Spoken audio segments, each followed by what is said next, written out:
Hello what's up guys. Last video में हमने discuss किया था, यहाँ तक हम पहुँच गए थे कि लास्ट में जो आर्टिकल हमने डिस्कस किया था और लास्ट वाले क्वेश्चन का हमारा जो आंसर आया था, Sudha studying in a Canadian university from there it will take an hour for her to reach the airport. ठीक है, तो लास्ट वाले का जो आंसर था हमारा वो था ए और एन। ठीक है, ए और एन, ये वाला जो लास्ट वाले का आंसर ए और एन था। ठीक है, तो यहाँ तक हमारा फाइनल हो चुका था। तो चलिए अब जो है हम आज की वीडियो शुरू करते हैं, इसी का नेक्स्ट पार्ट। तो ये शुरुआत होता है एक छोटे से पैराग्राफ से, और इस पैराग्राफ के बेसिस पे जो है हमने 6th, 7th और 8th क्वेश्चन जो है सॉल्व करना है। बहुत आसान है। पैराग्राफ को पढ़ेंगे जल्दी से और कंप्रीहेंड करेंगे। पैराग्राफ को पढ़ना ज़रूरी है ताकि हमारा कंप्रीहेंशन अच्छा हो। अगर कंप्रीहेंशन अच्छा होगा तो ज़ाहिर सी बात है हमारा जो इंग्लिश लैंग्वेज पे कमांड है वो काफ़ी अच्छा रहने वाला है। तो इंग्लिश के जो हमारा टारगेट है कि इंग्लिश में जो है हमें 20 में से 20 स्कोर करना है। तो 20 में से 20 अगर स्कोर करना है तो मतलब फिर हमें वैसी ही मेहनत करनी होगी। ठीक है, तो तो चलो शुरुआत करते हैं। Last weekend my friend and I decided to go for a hike in the mountains. We packed our bags with essentials and started early in the morning. As we were walking, we came across a beautiful stream. The sound of the water was very soothing. My friend said, "This is so peaceful." I agreed and we sat by the stream for a while. Suddenly, we heard a rustling noise. I turned to my friend and asked, "Did you hear that?" They knocked and said, "Yes, I did. Let's go check it out." When we get up to continue our hike, we saw a steep hill ahead. My friend looked at me and said, "Climbing this hill will be a piece of cake." I smiled and replied, "Let's do it." We started climbing, and despite the incline, it was easier than we had expected. Before long, we reached the top and were rewarded with a stunning view of the valley below. "What a beautiful view," I said. We took a moment to appreciate the beauty around us before heading back down. ठीक है, तो यहाँ पे जो है कुछ friends जो है माउंटेन की हाइकिंग पे किए हैं। तो पूरा का पूरा जो पैराग्राफ है उसी के ऊपर बेस्ड है, और इसको जो है इजी है कंप्रीहेंड करना, कोई इतना ज़्यादा मुश्किल नहीं है। तो पहला क्वेश्चन हमें क्या आता है, pick the correct meaning of the given idiom phrases. पहला क्वेश्चन है अ पीस ऑफ केक।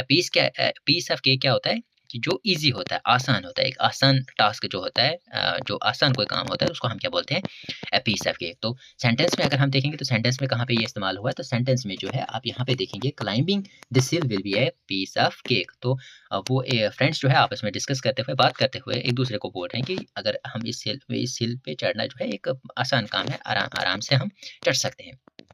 ठीक है, तो मतलब उसका जो फ्रेंड है, जब वो अपने फ्रेंड को दूसरे की तरफ देखता है और उसको बोलता है कि मतलब ये जो हिल है, इसमें जो है आसानी से हम चढ़ सकते हैं। ठीक है, पीस ऑफ केक।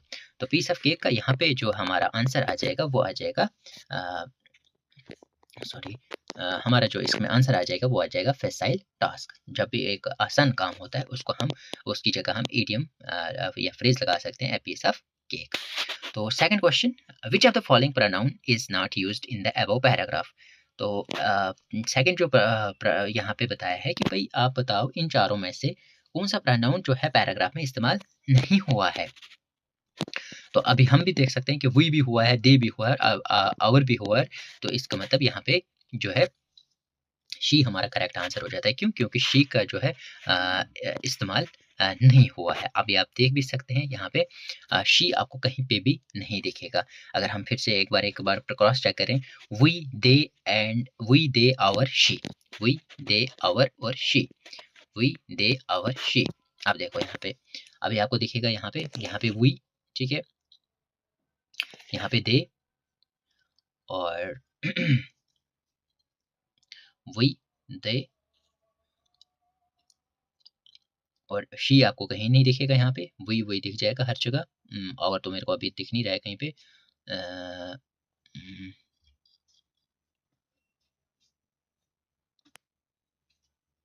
ठीक है, हाँ, तो यहाँ पे आप देख सकते हैं ये जो है आ जाता है आवर। ठीक है, यहाँ पे आवर भी आ गया, वी भी आ गया, दे भी आ गया, तो आप देखेंगे शी कहीं पे भी नहीं है, तो इसका मतलब जो है शी कहीं पे भी इस्तेमाल नहीं हुआ है, तो यहाँ पे हमारा जो करेक्ट आंसर आ जाता है वो आ जाता है शी। ठीक है, तो थर्ड पे चलते हैं। What is which of the following is homonym homophone. अब आपको यहाँ इन चारों में से देखना है कि होमोनियम कौन सा है और होमोफोन कौन सा है। तो बैग्स है, अक्रॉस है, हियर है एंड व्यू है, तो यहाँ पे हमारा करेक्ट आंसर आ जाता है हियर।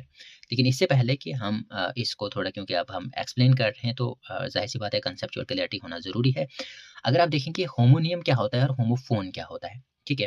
होमोनियम ऐसे वर्ड होता है जिसकी स्पेलिंग या साउंड सेम होती है। होमोनियम क्या होता है, स्पेलिंग या साउंड क्या होती है, सेम होती है, ठीक। और मीनिंग जो होता है वो डिफरेंट हो जाता है, मीनिंग जो हो जाता है वो डिफरेंट हो जाता है, ठीक है। और इसी तरीके से जो होमोफोन होता है, इसी तरीके से जो होमोफोन होता है, इसमें जो होता है साउंड सेम आ जाता है लेकिन मीनिंग डिफरेंट हो जाता है, ठीक है। तो यहाँ पे हमारा जो करेक्ट आंसर है वो है हियर।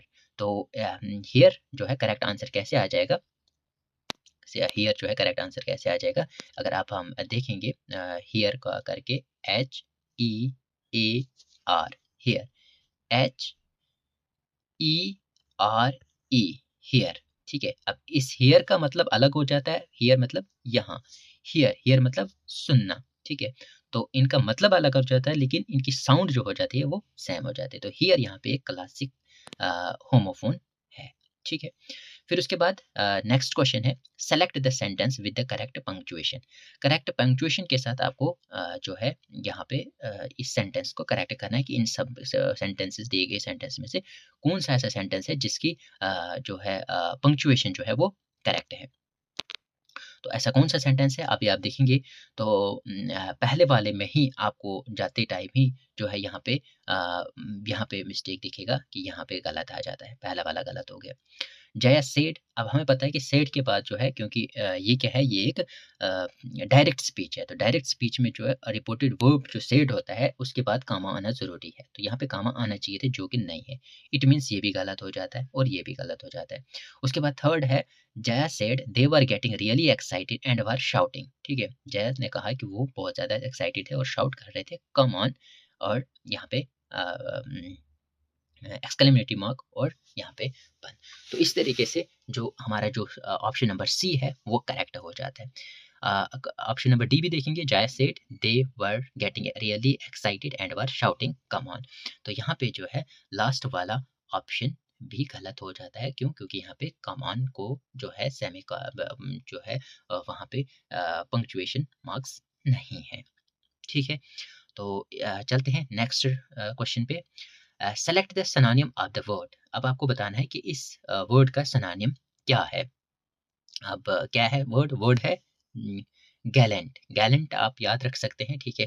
ये जो होते हैं ये लर्न याद करने के लिए होते हैं, जब तक हम लर्न नहीं होंगे तब तक ये यहाँ पे हम सॉल्व नहीं कर सकते। तो गैलेंट होता है, गैलेंट्री अवार्ड्स का आपने सुना होगा कि भाई जो पुलिस में जो है बड़े अच्छा काम करते हैं, बहुत ब्रेवरी का काम करते हैं, बहुत हीरोइक काम करते हैं, तो उनको एक गैलेंट्री अवार्ड दिया जाता है रिपब्लिक डे पे।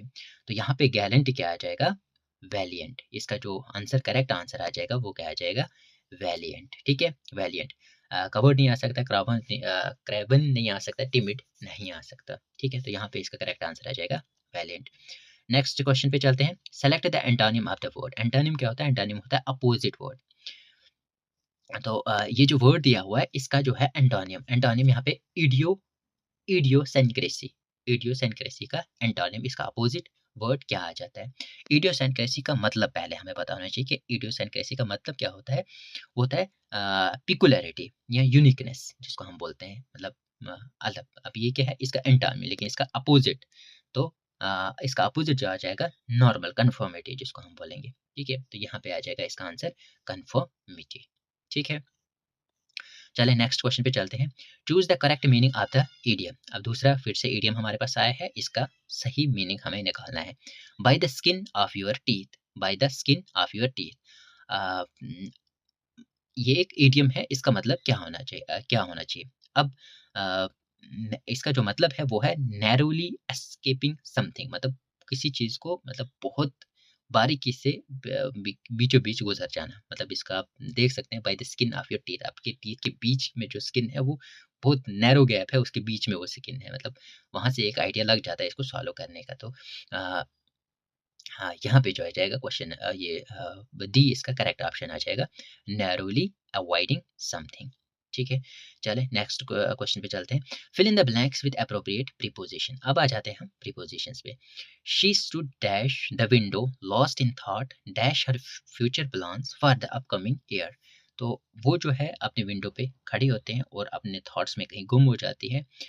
डैश हर फ्यूचर प्लान्स, अपने फ्यूचर प्लान्स के बारे फॉर द अपकमिंग ईयर, आने वाले साल में। ठीक है, तो यहाँ पे प्रीपोजिशन क्या है जाता है, stand by the window thought about something. ठीक है, stand by the window and thought about something. ठीक है, तो यहाँ पे जो इसका करेक्ट आंसर आ जाता है वो आ जाता है ए, stand by the window lost in thought about her future plans for the upcoming year. Fill in the blanks with appropriate preposition. तो दूसरा भी यहाँ पे सेंटेंस हमें दिया गया है और इसमें भी जो है हमने करेक्ट प्रीपोजिशंस भरनी है। कौन सी एप्रोप्रिएट प्रीपोजिशंस यहाँ पे फिलअप हो गई इनमें से। The team worked tirelessly dash the guidance of their coach to improve their performance dash the challenging season.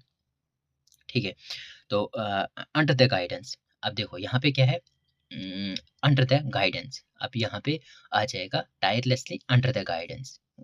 ये जो कंसेप्ट इसकी भी है, गाइडेंस क्या है, एक फिक्स्ड फ्रेज है। ठीक है, और यहाँ पे सीजन, अब सीजन क्या है, अब यहाँ पे सीजन है, सीजन के यहाँ पे क्या आ जाएगा, ड्यूरिंग। तो यहाँ पे क्या है, ये टाइम एक्सप्रेशन, यहाँ पे सीजन की बात हो रही है, मतलब यहाँ पे टाइम एक्सप्रेशन है। और यहाँ पे जो है, यहाँ पे टाइम एक्सप्रेशन आ गया, और यहाँ पे जो आ गया, यहाँ पे जो है फिक्स्ड फ्रेज, यहाँ पे क्या आ जाएगा, फिक्स्ड फ्रेज, और यहाँ पे टाइम एक्सप्रेशन। तो इसका मतलब यहाँ पे जो the team worked tirelessly under the guidance of the coach to improve their performance during the challenging season, under and during, इसमें जो सी ऑप्शन है वो करेक्ट हो जाएगा। ठीक है, तो नेक्स्ट चलते हैं। Change the following sentence from active to passive voice. ये सेंटेंस दिया हुआ है, इसको एक्टिव फॉर्म में है, इसको पैसिव वॉइस में हमें कन्वर्ट करना है। They are organizing a farewell party next week. वो फेयरवेल पार्टी ऑर्गेनाइज कर रहे हैं नेक्स्ट वीक में। तो इसमें जो कंसेप्ट पहला जो है, पहला कंसेप्ट इसमें ये आ जाता है कि tense present continuous passive is am are plus being plus verb की थर्ड फॉर्म। ठीक है, ये जो प्रेजेंट कंटिन्यूअस है, टेंस प्रेजेंट कंटिन्यूअस जो है इज एम आर। ठीक है, is am are plus being और प्लस वर्ड की थर्ड फॉर्म। ठीक है, ये इसमें लग जाएगा और ऑब्जेक्ट कन्वर्ट हो जाएगा किसमें, सब्जेक्ट में। ठीक, तो चले देखते हैं कौन सा इसमें आ जाएगा। A farewell party is being organized by them. A farewell party is being organized next week. A farewell party is being organized by them next week. A farewell party was organized by them next week. A farewell party will be organized by them next week. ठीक है, A farewell party will be organized by them next week. तो यहाँ पे जो आ जाएगा हमारा जो correct option आ जाएगा, A farewell party is being organized by them next week। इसमें जो बी पार्ट जो है इसमें करेक्ट हो जाएगा। ठीक है, तो फाइनली हम जो है इंग्लिश वाला पोर्शन यहाँ पे फाइनली सॉल्व कर लिया पूरा का पूरा हमने। अब जो है नेक्स्ट वाली वीडियो में मैं कंप्यूटर सेक्शन और फिर रीजनिंग सेक्शन, इस तरीके से एक एक सेक्शन ले आऊँगा मैं, और इस तरीके से पूरा का पूरा जूनियर असिस्टेंट का जो पेपर जो क्वेश्चन पेपर हमारे पास आया हुआ है ये 2024 का है। ठीक है, तो इसको सॉल्व करेंगे हम पूरे के पूरे, ताकि हमारे पास जो है हमें एक पैटर्न पता लगे कि एक्चुअली पैटर्न कैसे हमें जो है अपने 80 मार्क्स को कलेक्ट करना है यहाँ से पेपर वाले, क्योंकि इसके बाद जो है 20 मार्क्स का वो हमारा टाइपिंग टेस्ट है, तो 20 मार्क्स हमारे वहाँ पे है। इस तरीके से ये पूरा का पूरा 100 मार्क्स का हो जाता है। चलें आज के लिए फिर इतना ही। Bye bye, take care.